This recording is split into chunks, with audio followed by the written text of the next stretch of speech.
คือผมก็เคยเล่นซีรีส์มาแต่มันก็ผ่านมา8 ปีพอโตขึ้นรู้สึกว่าเราก็ได้เรียนรู้อาจจะประสบการณ์ชีวิตมากขึ้นปีที่ผ่านมาผมก็มีประสบการณ์แบบสูญเสียคนในครอบครัวพอมาดั้งคิดแล้วแบบเราต้อง treat ทุกวันเหมือนเป็นแบบวันสุดท้ายครับเราไม่แน่ใจเลยว่าพรุ่งนี้เขาจะยังอยู่กับเราไหมหรือเราจะยังอยู่กับเขาไหมให้ทุกดวงดาวเป็นเครื่องพิสูจน์บอกว่าเธอคือคนพิเศษ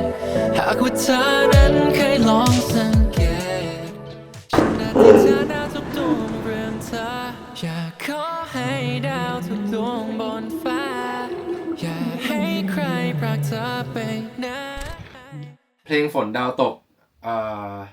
เราคิดต่อมาจากเพลงแรกแล้วนะครับเพราะว่าเพลงนี้เป็นเพลงที่2ของfirst mini album Yobo You're Only Born Once ครับยิ่งเล็กยิ่งยาก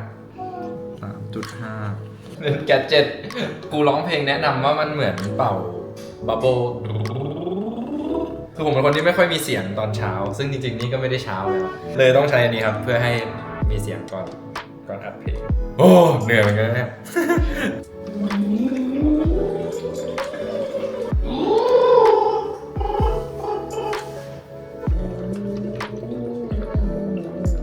โอ้โหโคตรยากเพิ่งใช้เป็นมันต้องครอบอย่างนี้นี่หว่าเฮ้ยอ๋อก็งงอยู่ตั้งนานว่านี่มันคืออะไร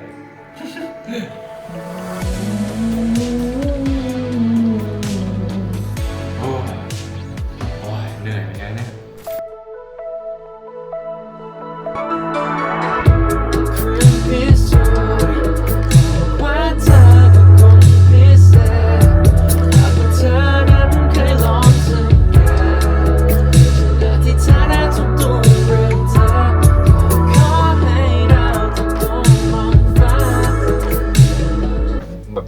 แต่ผมเพิ่งรู้ว่าการไปออกกำลังกายหรือการวิ่งอะไรสักอย่างตอนเช้าก่อนที่ต้องอัดไม่ทำให้แบบเสียงตื่นขึ้นเยอะมากอะตอนแรกผมนึกว่ามันจะทำให้แบบ energy drop เพราะเราใช้แรงมาแล้วใช่เสียงอะไรมันตื่นกว่าเยอะเลยเพลงแรกเราเจอที่รักแล้วเราเจอยอโบแล้วคนที่เราอยากจะใช้ชีวิตด้วยไปตลอดไปใช่ไหมครับแบบอยู่ได้ตลอดไปก็ไม่ใช่เรื่องง่ายเลยครับ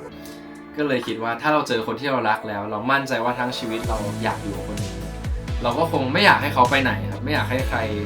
ทำให้เขาเปลี่ยนไปไม่อยากให้แบบอะไรเปลี่ยนไปเลยอยากให้เขาอยู่กับเราตลอดไปให้ทุกดวงดาวเป็นเครื่องพิสูจน์ว่าเธอคือคนพิเศษว่าเธอนั้นเคยลองสังเกตฉันมาที่เธอดาวทุกดวงเรือนเธอขอให้ดาวทุกดวงบนฟ้าอย่าให้ใครพรากเธอไปไหนหากแค่มีดาวสักดวง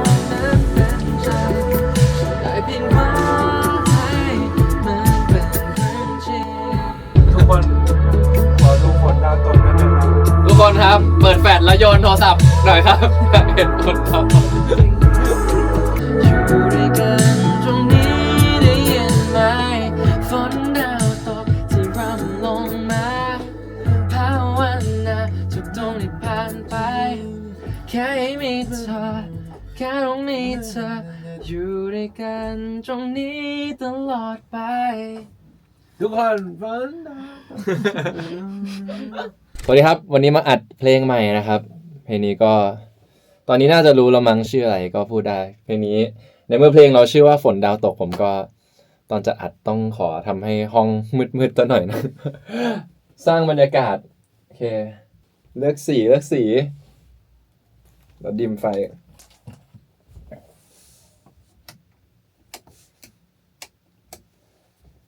ว้าวจะได้อัดไหมเนี่ยวันนี้ เราปรับไฟครับโอเคเธอคอยปลุกขึ้นมาทุกวันที่ฝันร้ายรู้ไหมการมีอยู่ของเธอจะไม่ชีวิตมีความหมายเบาลงอ่ะ คือต่อให้บรรยากาศมันจะดูโรแมนติกแค่ไหนแต่เหมือนมันก็ยังมีความกังวลเหมือนมีความแบบขอร้องฉันจะไม่ยอมให้เธอหายไปและไม่มีวันที่จะทำให้เธอเสียใจ อินเนอร์มันต้องเหมือนแบบเรา appreciate แล้วเราก็แบบถ้าเลือกได้เราไม่อยากเสียเธอไปนะอะไรอย่างเงี้ย ให้ทุกดวงดาวเป็นเครื่องพิสูจน์บอกว่าเธอคือคนพิเศษ หากว่าเธอนั้นเคยลองสังเกตฉันอธิษฐานเอาทุกดวงเรื่องเธออยากขอให้ดาวทุกดวงบนฟ้าอย่าให้ใครพรากเธอไปไหน ตอนแรกเราเซตไว้ว่ามันเป็นวันปัจจุบันมันคือ 2024 แต่ว่าตอนเนี้ยมันไปอนาคตหน่อยแบบ 2050 2070 ครับ ประมาณใน MV เนี่ยมันเล่าแค่ว่าแบบความรักที่ไม่สมหวังของคนสองคนที่ได้กลับมาเจอกันอีกครั้ง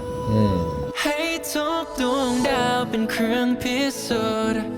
บอกว่าเธอคือคนพิเศษ แต่ MV เนี่ยจะจบลูปหมายถึงว่ามันจบณจุดที่ว่า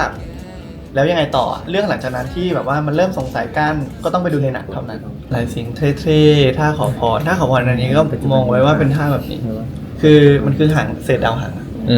อะไรอย่างเงี้ยแล้วเดี๋ยวเราจะมีเพนดันก็คืออยู่ตรงนี้ โอเค อยากขอให้ดาวทุกดวงบนฟ้าอย่าให้ใครพรากเธอไปไหน ที่มันมีกลุ่มแบบตัวร้ายเนี่ยคือก็จะ symbolize ด้วยเหมือนเป็นสีขาวสีดำนี่ป่ะครับ ตอนเนี้ยตัวลายจะออกทางดำเนาะแต่ว่าจำลังดูอยู่ว่ามันจะโมเดิร์นหรือมันจะอะไรแค่ไหนตัวลายจะออกทางดำแต่ว่าแล้วก็ตัวดีจะออกเป็นบลู เราจะไม่มาขาวดำแล้วว่าคอนทราสต์มันเกิน ครับ เราบูชายูนิเวอร์สจักรวาลตอนกลางคืนมันก็เลยจะออกไปทางน้ำเงิน รอบนี้เธอออกน้ำเงินไง โอเค เพียงแต่ว่าทั้งสองพวกเนี้ยมันมีอาวุธหรือว่าเอลิเมนต์เดียวกันก็คืออีมีดแล้วก็เพนดันอะที่มันเป็นแบบสิ่งที่มาจากดาวตกเหมือนกัน ครับ มองว่าอย่างนั้นมากกว่าเอลิเมนต์ต่าง เฮียจัด ๆคือเราอยากให้เป็นอมตะรู้ไหมอะไรที่มันแบบเฮี้ยที่สุดในการเป็นอมตะ อย่างแรกคือยิ่งได้อยู่สัมผัสโลกใบนี้นานเท่าไหร่ความหมายของการมีชีวิตอยู่ก็เริ่มกลายเป็นสิ่งที่แบบท ท ร ร มาม าน นขึ้น อย่างที่สองคือการรอคอยก็โคตรทรมาน ดี ยิ่งนานเท่านั้นอะไรอย่างเงี้ยวันนี้เราเชื่อว่า ถ้าเราพยายามให้ได้นานพออะมันต้องมีคนเห็นว่า ครับ คืออินเนอร์นั้น เข้าใจ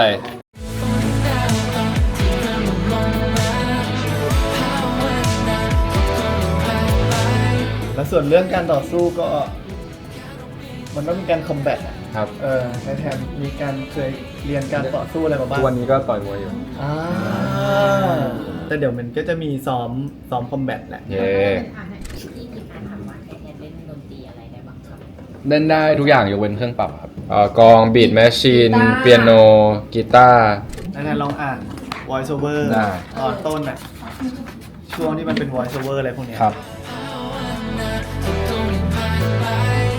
แค่มีเธอแค่ต้องมีเธออยู่ด้วยกันตรงนี้ตลอดไป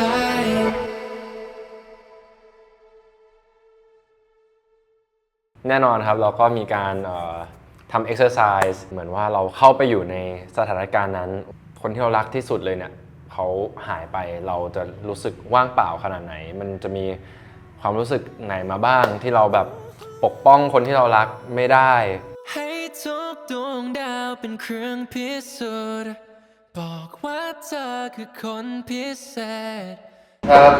มองเป็นเรื่องนี้คือ ถ้าผมจะพยายามมีชีวิตอะผมคงจะอยากจะออกจากห้องไปหาคนข้างนอกมากกว่าเอาคนข้างนอกเข้ามาในที่ส่วนตัวเรา คือผมเป็นคนเหมือนแบบบางทีเราก็โทษตัวเองอะไรเงี้ยก็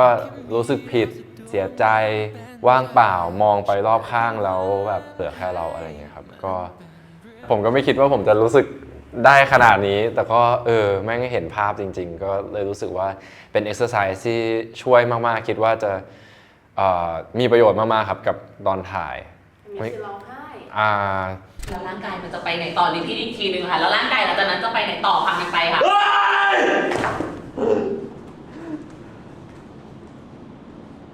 ขอให้เธอกลับมาได้มีชีวิตอยู่โลกใบนี้ได้มีความสุข จริงๆมันไม่ได้เขาไม่ได้บอกให้ร้องไห้อะเราคงเชื่อจริงๆแหละ ลองพูดกับกล้องรู้สึกไงบ้างตอนนี้ รู้สึกเหมือนหยุดร้องไห้แล้วแต่ข้างในมันยังร้องไห้อีก ป่ะ โอ้ย ชุ่มไหมยังไม่ได้ทำอะไรกับมันให้ดับไปเฉย สุดยอดครับ วันนี้ก็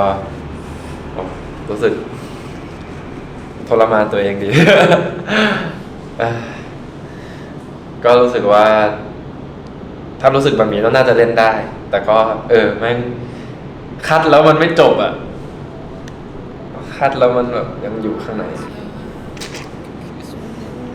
ก็น่าจะเป็นเรื่องที่ต้องฝึกครับเพราะเราไม่ใช่นักแสดงมืออาชีพ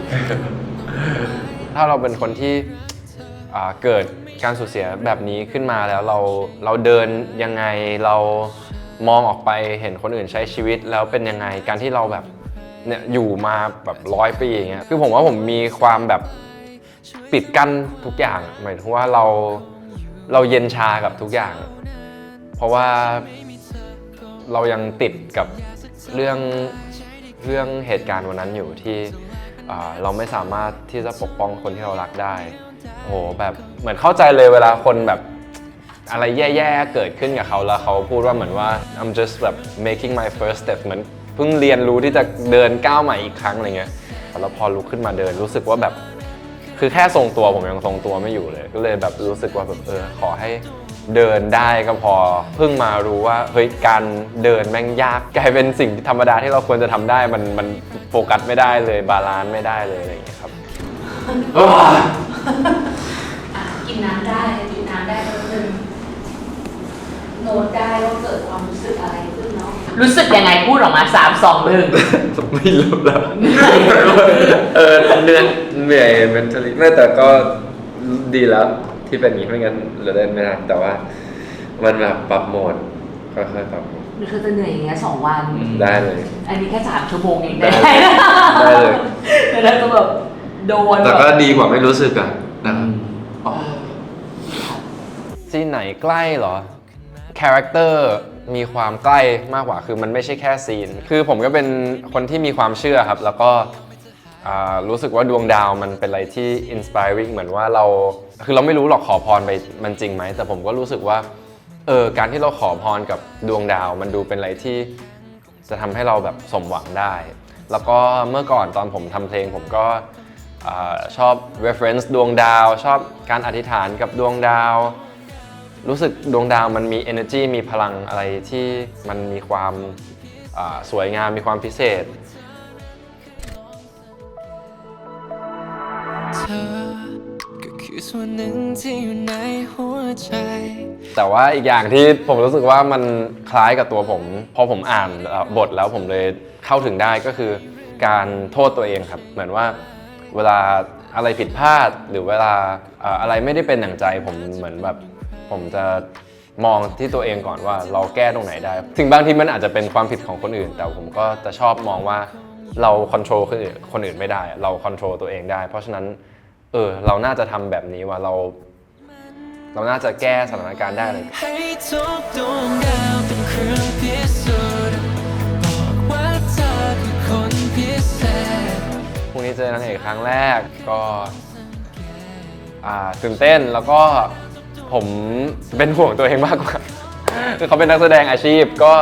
รู้สึกว่าผมมาเวิร์กช็อปวันนี้อยากทำตัวเองให้พร้อมอยากเข้าใจหลายๆอย่างพอมาต่อบทพอมาเวิร์กช็อปกับนางเอกงานจะได้ออกมาแบบราบรื่นครับเพราะว่าแน่นอนเขาเป็นนักแสดงอาชีพแล้วก็ไม่ได้แสดงมานานด้วยก็อยากเตรียมตัวให้พร้อมครับเพราะผมก็อยากให้งานนี้ออกมาดีอยากเป็นเหมือนว่าเล่นด้วยกันแล้วอยากแบบส่ง energy แบบมีเคมีที่เล่นออกมาแล้วคนดูเชื่อจริงๆครับคือผมก็เคยเล่นซีรีส์มาแต่มันก็ผ่านมา8 ปีแล้วก็